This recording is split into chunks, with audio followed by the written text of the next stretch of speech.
Folks, hello and welcome to Tavern Chat. I'm your host, Eric Tenkar, your bartender in the OSR, your main proprietor at the Tenkar's Tavern blog and the various places the tavern is at. Today is Sunday, November 17th, 2024, and I'm telling you exactly when I'm recording this because earlier this afternoon, um, I was at a memorial slash service slash gathering. I guess the joke was a convention could break out at any moment. Gaming convention, that is, because this was in remembrance of James Carpio. You see his image up on the screen. If you've gone to gaming conventions, I don't know, the last decade or two, there's a good chance that you've met James, that you've come across James. He's probably best known for being one of the driving forces behind Gygax magazine, the new top secret New World Order, the Fallen Empire setting for the DCC RPG. James had his fingers in a lot of projects, but he touched a lot of lives. And we lost him way too young. So today, Rach and I headed up to Connecticut. Uh, it was at a VFW. It was a nice VFW. And the turnout was, I don't, I'm not good at measuring crowds, but based upon the seating and the additional seating they had to put out, 60 to 70 people probably showed up uh, throughout the Northeast. And people came to pay respect to James and to give their sympathies, their regards, their thoughts to the family. And the joke that was made that, be careful, a gaming convention could break out was very spot on because James was, to a large part, the soul or part of the soul of many of the conventions in the Northeast at one time or another. And he touched a lot of lives. Oh my God. I mean, it was emotional enough to hear from the family. And uh, I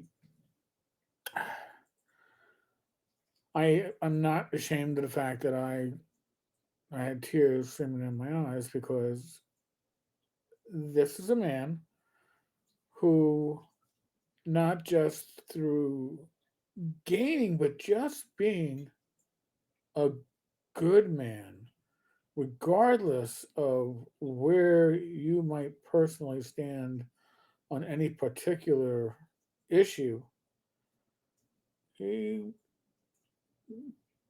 most likely wanted to be your friend. I mean, I've known James for the larger part of a decade, probably, well, maybe even long, maybe, oh God, when was Gygax magazine? And I knew of James from social media and forums before that. But James did something for me that was very special. And when they would bring people up to talk about it, I chickened out to talk about it because I didn't think it was that important. But it was very important to me, and it really shows in my thought process and insight into James. And after Swords and Wizardry Light came out, it was exciting when that came out. I'm not gonna. That was a lot of fun. James reached out to me and said, "Hey, I'm gonna be running Swords and Wizardry Light with what was it? Rats in the Basement, Rats in the Cellar, from Jeff Talanian, um, and I wanted to know if you and your wife would like to come out and participate in the session and grab dinner afterwards." And I was stunned, literally stunned, I didn't know James that well, and yet here he was running the game that I wrote and wanted to run it for me, and then spend time just a couple talking. Of course, I said yes, and it was a great time. The only time I have had a chance to play Swords with Relight from the player's side of the screen, and James gave me that opportunity. He understood without being asked.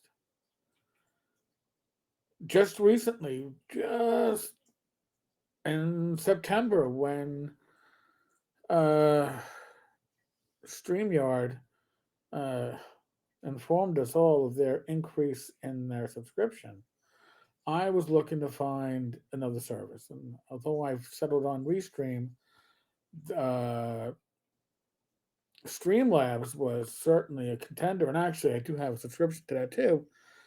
And James made me an offer. He's like, listen, Streamlabs is not as complicated as, because he offers a lot of bells and whistles. Not as complicated as it looks. It's easy. I'll give you a tutorial. We'll go one on one. I'll give you a tutorial.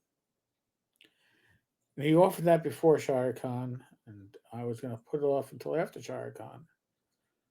And James passed away the day after ShireCon. But again, this is him. I didn't.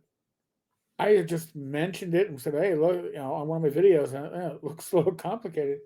And he reached out to me, and without being prodded, offered his help with nothing asked in return except for, I guess, spending some time with the man online, working my way through it.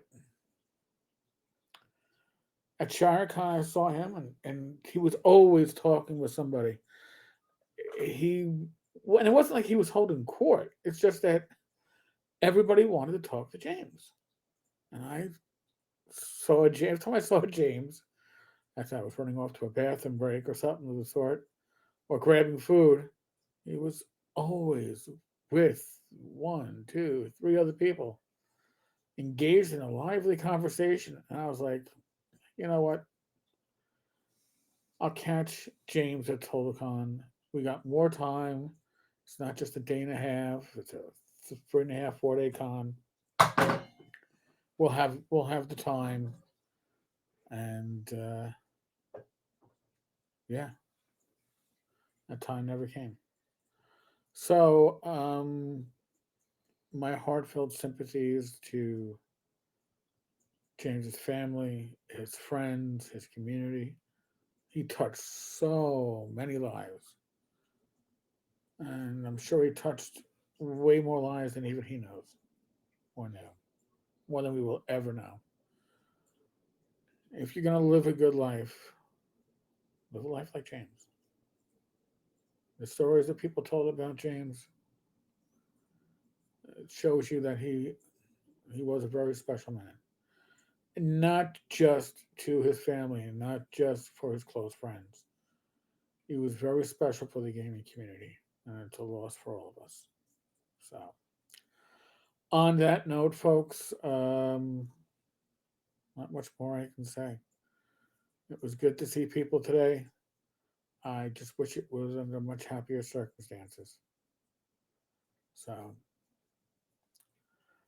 God bless you, James. You've earned a good rest. All right, folks. As always, be safe, be well. God bless.